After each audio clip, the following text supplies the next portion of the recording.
My social media of late will probably have you thinking I'm about to start my own home improvements channel, but there is one event in particular that saves my Nothing But Fishing channel each year, and that is the YouTube Bloggers Match. I've been looking forward to this one.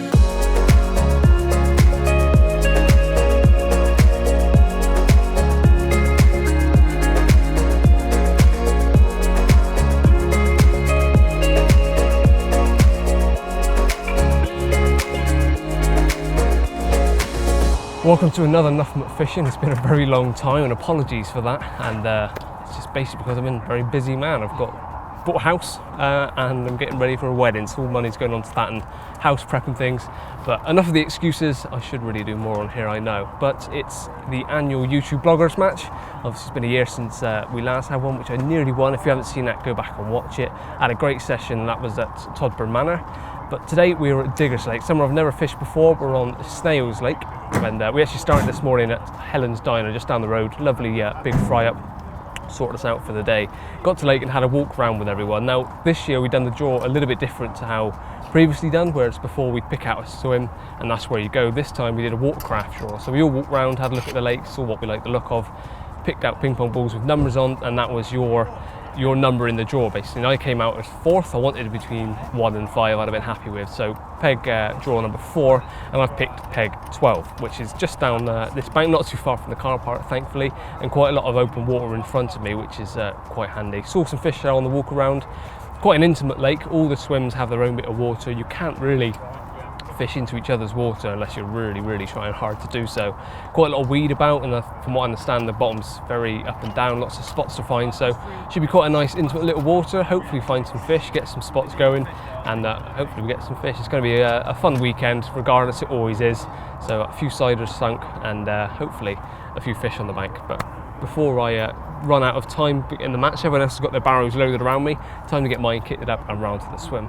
So we're now in our swim. This is peg 12, so not too far from the car park, quite an easy walk, and this is what I've got in front of me for this session. So as I was saying, every swim is pretty much, you got your own bit of water. So next door is Jack Wheeler. He's obviously the other side of these pads here, so all of this round up to this island line is my water basically. No one else can get to it.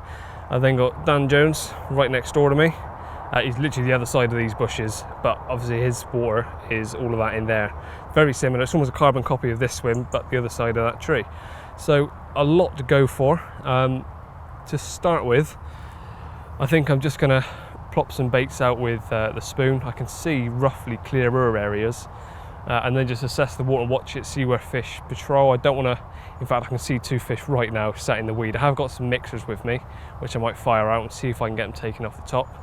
But yeah, just assess my options. I'm not going to put all my eggs in one basket to start with, but I'm thinking one right in the edge here in these pads, rods as far back as possible, because from what I've heard they can get in pretty close.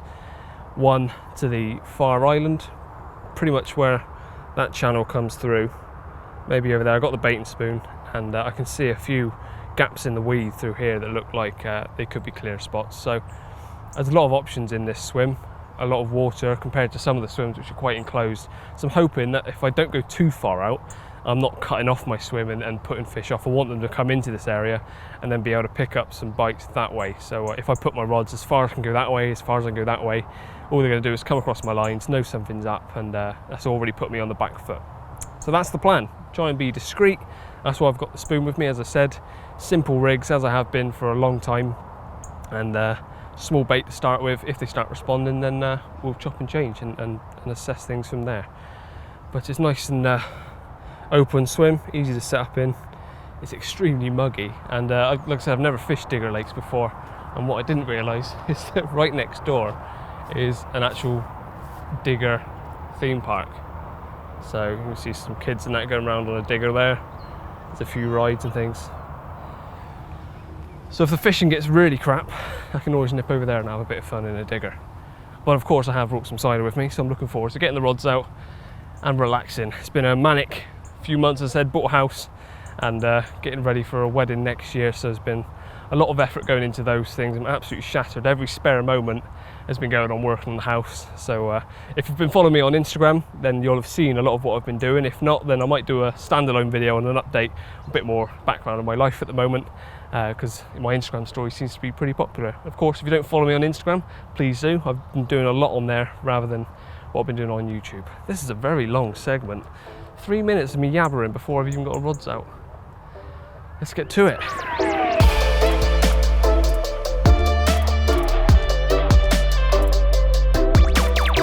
Now I've really taken my time to get everything set and ready so I can just put all 3 rods out as quickly as possible. I want to be as, well, basically as least disturbance as possible, because it is just such a intimate little water. I feel like any disturbance is going to be very, very obvious, which is why I've got the pole completely set up to my right. So I've got them in 5 section pieces so I can ship them out nice and quick and bring them back in. I've got my rods set right back from the water's edge. There's only probably this much of my rod tips are actually overhanging the water itself. So 2 reasons for that. It's quite a small swim, so if I catch a fish it should make it easier to try and land one, and also where it's so intimate and I feel like they'll come around these channels and swim right in the margins, it's going to be unnatural to have rods sticking out. And that's something I learned when I fished over in Belgium on a tiny little water at Carp. Beautiful place, very similar to this in sort of size of the spots that you're fishing in the swim. And again, then I had the rods right set back, and I think it's all these little things that you make adjustments to your fishing situation, whereas this is so different to a big open pit. All these little adjustments can add up to be the difference between catching or not catching, I believe anyway. And that takes me on to how I'm fishing. Now I haven't changed the way I've fished because there's weed present. I'm still fishing with a lead clip setup, and this is the setup I've been using for probably the last 1.5 years or so, since I've ever gone back, well, since I went back to real simple setups. I've enjoyed my fishing more. It's much quicker to get things ready, simpler to tie things up, and if anything, my catch rate has gone up. So really simple setup. I've got a fluorocarbon leader, a little sort of instead of a leadless lead core that I used to use, I've gone to fluorocarbon, so that virtually disappears in water, because I want to get my line down as much as possible where I'm actually fishing. I feel like line lay is going to be pretty much impossible with all the weed beds between me and where I'm fishing, but that last couple of feet or so I really want to have pinned down. So this fluorocarbon leader will sink to the bottom as best as it can, and I've also put a little tungsten bead, one of the little Nash tungsten beads, on the knot, or just on the loop of the fluoro leader, so that the very top end should pin down even more than the rest of it. So it's just the last 1.5 foot or so should be as low as possible, down to a simple lead clip.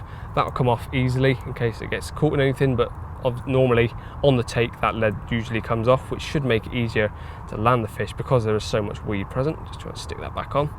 Fairly heavy lead, probably a 3 ounce, 3.5 ounce there. We'll drop it from the pole, so it shouldn't make any disturbance, but I believe the heavier the lead, the better the hooking potential. Really, really simple rig, and this is what I've been doing the last 1.5 years or so. I've caught my biggest ever fish on it. I've caught a few over 30, backup 30s on it, and everywhere I go, I fish with it. I'm confident in how it works. It's a semi-stiff braid, and then I've stripped back probably the last 1/2 inch to 1 inch, and just put a little blob of putty where the strip section meets the unstripped, and that just forms a little bit more of a hinge point, and it's a bit of weight to make the hook drop down. Little kicker with just shrink tubing, so that just helps the hook turn, and that palm test is absolutely savage. The hook holds I get are brilliant. I think it's a size 4 curve shank, and then a really simple hair rig. Now hook bait is just a straight out the, well, all the mix, the buoys I've got here, which I put into PVA bags as well. I've just taken one of those out of the bucket and put a bit of pop-up corn on the top, just to give it a little bit of buoyancy, slightly different to everything else that's out there, a little bit of a visual aspect as well. And no tubing on the shank, so that hair is free to move as much as it likes. Then I've hooked that onto a PVA bag full of probably, I don't know, 10, 12 boilies, trapped the hair through the PVA bag, and then hooked the PVA bag with the hook as well. Now this looks probably identical to the setups that Ian Chilly Chilcott uses, and you could probably guess that I've been out filming with him a lot lately. And this is how he fishes, always catches where he goes. It's how I've adopted how I go and fish, and my catch rate is improved as well. And to be honest, I was getting a bit sick of all the hinges and all different materials and certain knots and loops and all sorts in my rigs. Since I've gone back to simpler, as I said, it's been more enjoyable, and my catch rate has definitely improved because of it. Whether that's a confidence thing or just because I was overcomplicating things before, who knows, but that's the way I'm going to go about it. So Yes, there's a lot of weed in this swim. I'm feeling like I could probably see some of the clearer areas. I feel that dropping that from the spoon, it's going to drop down a few feet. The PVA bag itself will slow down my hook bait a little bit. The lead may plug into the bottom. I'm not sure exactly how bad the bottom is out there, but I don't want to start leading around. I'm here for 48 hours. I want to go about it in a discreet manner and hope that if the lead does plug in, the semi-stiff braid should still sit quite nicely. This should settle on top of anything, a bit like a solid bag. And I'm presented nicely. I know that my hook bait isn't going to tangle on the cast because one, I'm using a spoon, and two, I've trapped the hair with the PVA bag. So really, really simple tactics. Now, where I'm going to put the rods, I think I touched upon this already. I'm going to put one just down in the pads to my left. I've got the rods set right back, like I said, so it's just, I'm going to drop the line straight off the rod tip to the pads there and put a peg on the reel so that all it can get is the slight slack it picks up, and then I'm onto the fish. Middle rod, I'm pretty sure I'm going to put out where I accidentally spooked a fish with the drone. Typical me, trying to get as close as possible, trying to get a nice shot of this fish, and it spooked off. But since I spooked that fish off with the drone, there has been one or two more fish show there and slightly roll, and even the last 5 minutes or so, there was a fish sat there just below the surface. So one's definitely going to go over there. And then my right hand rod, not completely made up for it yet, or where I'm going to put it. I may keep it fairly close in, between the pads in this island, or just to the left of the little island to my right is some clearer areas, or I could ship all the way over to the overhanging tree by the little channel that goes through to the next part of the swim. There's actually a scaffold pole that breaks my part of the lake off from anyone on the other side, and I don't think they can even really get down that channel either. So if fish are swimming around that, from what I understand, the fish move around quite a lot in here. I mean, they have to with all these little channels, so if they're moving about, it's about laying traps. If I find the fish are here in numbers and I want to keep them here, I might start introducing more bait. I've got plenty with me, but by no means am I going to go in all guns blazing with a bait to start with. I want to try and pick up 1 or 2 bites on this session, and if it improves from that, then happy days. But if not, that's just how we're going to approach it. So aim for a bite at a time to start with, and hopefully that pays off. And keep my eyes on the water, because that's is obviously going to be absolutely key in finding where they are, where they want to be, and where I want to put my rigs. But it is now just gone 2 o'clock, so we've been here a couple of hours. Everything is set to go. All 3 rods are on exactly the same setup, so it's just a case of putting them out, sitting back and cracking open that first beer or cider. Not quite decided yet, but they're all chilling in here. Let's go.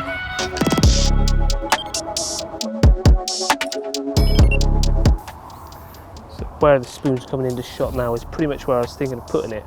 You see I was about to go into a clear area right there. I think I'm still going to drop it there because I don't want to do it right on those fish heads. So about there is looking perfect. You can see all the fish to the right. I don't want to spook them, so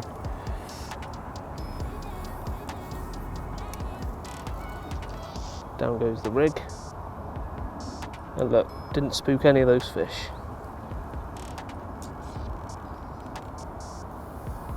Sweet, let's bring it back nice and discreet. That rod is now perfect where I wanted it, and hasn't spooked any fish.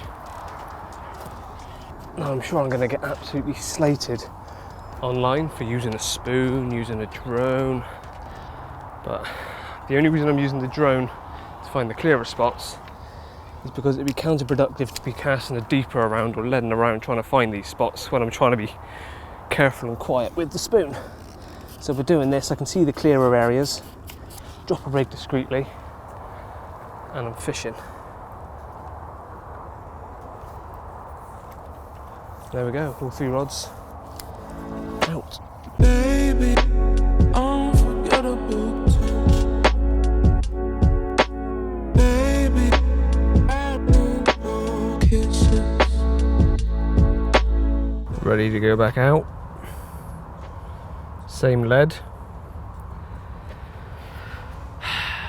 The rod I most expected to go off just went off. The middle rod, which is the one I was sort of filming with the drone, showing the fish going around, and it just went off. A few odd beeps and then picked up again. Rod started bending round, but picked up into it, and instantly there was no connection with the fish. So very, very strange. And the lead hasn't discharged, hasn't even moved the lead at all. So I'm wondering if it was just an extremely savage line bite, or somehow it got away with it and it didn't discharge the lead. The hook point is still razor sharp, Nothing wrong with the rig. Like I said, didn't discharge the lead. Very, very strange. But that's not going to focus now. But yeah, it's going to go back out with the spoon. And hopefully it's a good sign. It means that well, I would say the rigs are working, but I didn't hook it. But clearly the presentation is a good spot out there. I've had a bite on it, and that's the one I was most confident in. So all I can do is stick it back out and hope for the best.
Well, no fish in the night.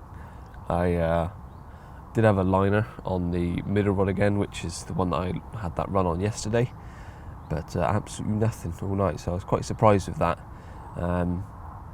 Jack had one next door about half an hour ago, maybe just over a 23-pound something mirror, and actually as I'm filming this, Dan's just had an absolute one toner, and he's playing one in at the moment, so I'm not sure if he's got it in yet or not. But oh, here he is, talking to the devil. I was just saying I heard your one-liner. What's happened? You got it in? Yep. Nice. Guarding it. We'll nip round and have a look at that in a sec. So yeah, a bit of a quiet one in this swim, but I'm still feeling confident in spots. I can the one I moved the right-hand rod to, even at, well, it's just gone 7 in the morning with no sun out, I can see that spot clear as day where it's clearly been polished off. So I feel like the spots are fine. The fact that there's just been a fish out either side of me means the fish might be moving around in this area again. And they were clearly in there yesterday when the weather was nice and in the warmth of the day, and I had a run. So it's all got to be taken into account that it could turn up again today. And I've actually seen a few patches of bubbles come up in this swim already. So fingers crossed, it'll happen today.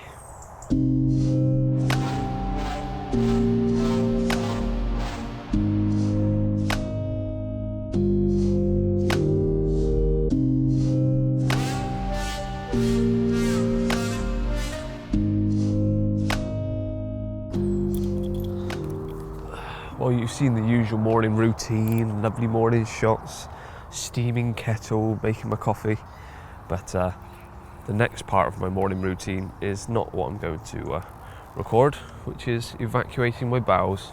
Unfortunately, that means winding the rods in when it looked like there was some fish coming around, but it is what it is. Information you didn't want to know, but I tell you everything on my sessions, you see. That one came back pretty much clean. It had a tiny bit of really light weed on it. Let's see if we can get this one in. See, I don't want to drag weed in, so if I get direct contact with the spot, which is there, that felt clean. Yep, straight up to the surface.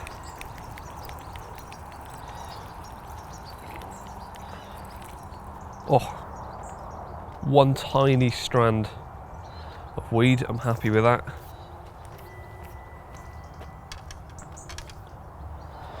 And last one, this one should be clean as a whistle. This is the one that went on that clear spot that I can see even now in the overcast. Direct contact. Yes, quite shallow, but straight up. A little bit of low-lying weed on the lead, a bit on the hook, but I'm sure that was presented all right.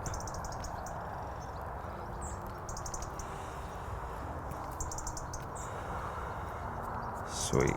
So it'd be a case of fresh rigs, fresh bags, spoon them all back out when I get back. In fact, I might have a little walk around and see all the other anglers that are on.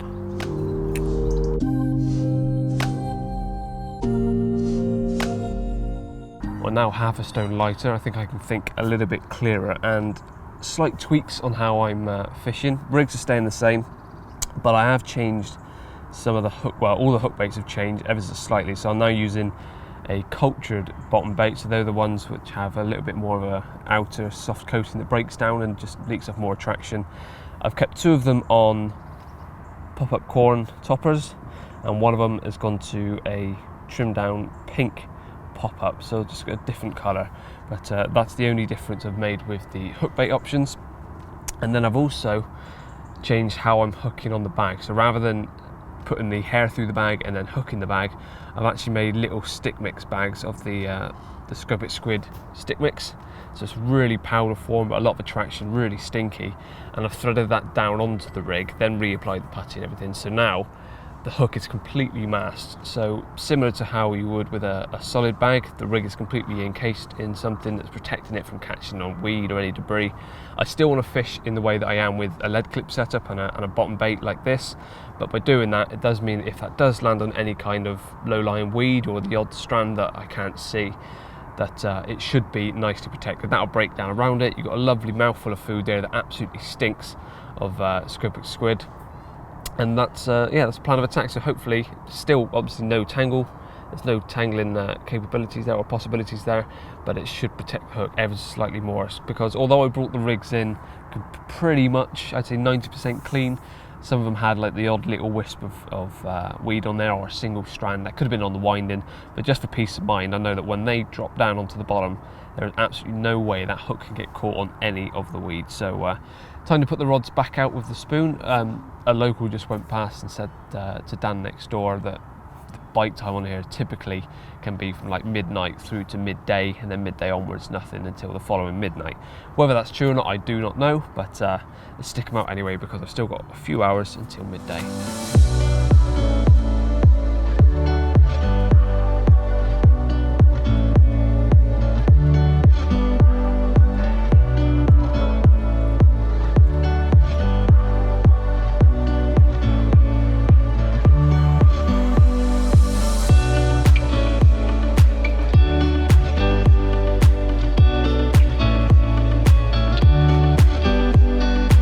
Well, it's been a very, very hot day today and no action at all in my swim, and I don't think anything else has happened throughout the whole lake. I think Jack's had 1 or 2 now.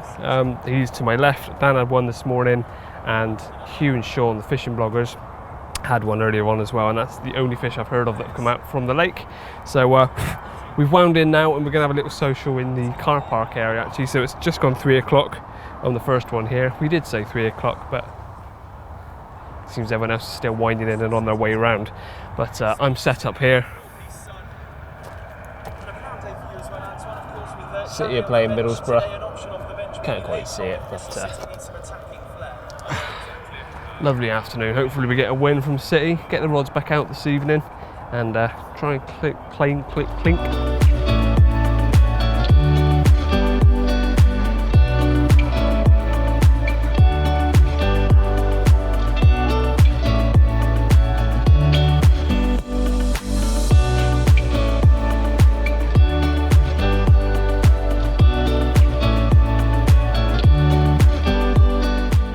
Well, it's about 20 to 7, so we've got just over, well, about a couple of hours of light left. Just getting back into my swim.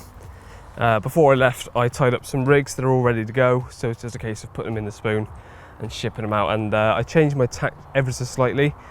Left rod staying where it is in the margin, middle rod staying where it is, where I had that take / savage liner yesterday. Right rod is going just off the island, a bit further out to where I put it yesterday when I saw those bubbles. Nice and clear area. Wasp again, just because it felt nice, and I feel like that's a good spot to put it. So, and I've actually changed my idea. I've put a bit more bait out this time. Hope you can see that. There we are, got rid of him. I put a bit more bait up before I left for the social, so I've put a few handfuls of boilies in the margin, catapulted about 5 pokes of boilies on the middle rod, and same again for the right hand rod. Now it's a case of putting them back out for the evening. We've got until tomorrow morning to catch something. fingers crossed we'll have something. But it's been a lovely social, and I say this every single year, it's always about the social aspect of this. It's getting together with other people that do the videos that we do. I know I don't do many videos at the moment, but it's all the same line of work. Obviously I do a lot of stuff for Carpology, so we all make videos probably weekly, monthly. It's nice to get together with people that do the same thing, have a nice social. We've just been up in the car park having a few drinks and playing games and stuff, bit of ping pong and beer pong and all sorts. So it's been great fun, but we're back in the swim now. Time to get the rods back out, and hopefully, please, I'll have something tonight.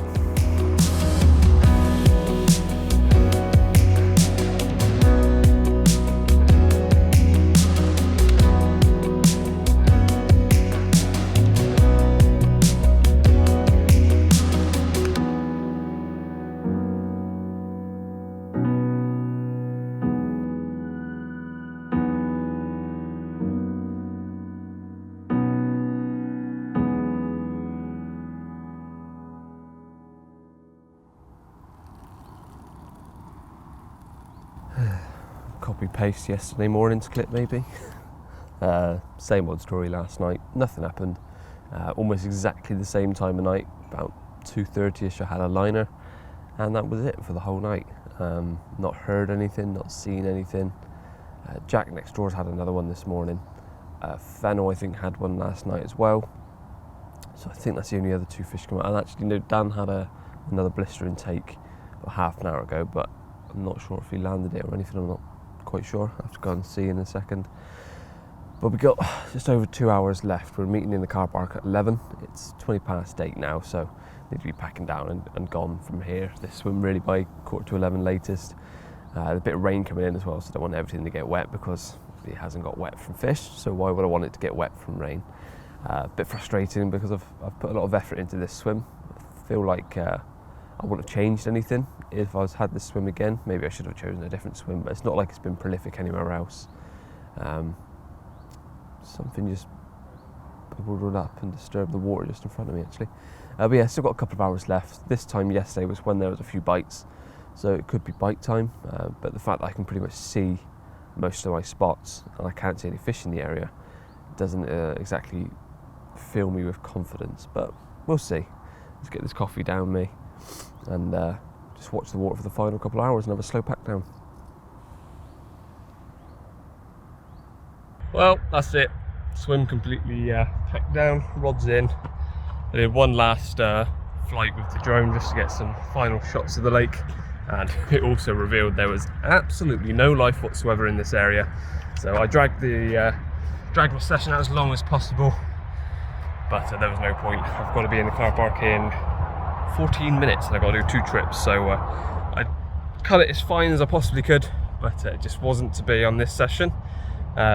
May come back here again. I'm sure the comments section will tell me I should have gone in certain other swims or how I should have approached this because they know it better, but I approached it the way I would any other lake. Went about it with my own way, found spots. I still believe I was fishing effectively. All 3 rigs just came in absolutely clean as a whistle, so I know that they presented. Bait I'm confident in, the rigs I'm confident in. I just simply think the fish weren't here. So that's my analysis of the session anyway, but we're going to head down to the car park now, and I think we've got the award ceremony or whoever's done best on the session. Let's head down there. Right then, so we've come to the end of our 2021 YouTube Bloggers Social down at Diggers Lake. I hope you've all enjoyed it, lads. Yeah. We had a few fish out. It has been tricky, which I think we all knew coming to it, but yeah, at least we've had a few fish for the blogs. So last year's winners was Dan and Will. We've obviously got the trophy quite proudly in front of them now. And yeah, this year's winner is probably Top Rod as well. So probably for the first year that I remember, the person that's caught the most has also caught the biggest. So well done, mate. And what was it, 23-4? 23-4, yeah. Top work, Jack. Really good angling. So Will, do you want to do the honours? Yeah, well done, Jack. Jack. Anything to say? Yeah, I just want to thank everyone, obviously, for being so welcoming. Obviously, last year was my first one, so thank you all for inviting me along, and yeah, thank you for Sean and Hugh for organising it, and here's many more. Yeah, happy days. Well, yeah. No idea where we'll be going next year, but we'll work out that in the next few weeks. But yeah, thanks for coming, thanks for taking your litter in, And I'm never going to live that down.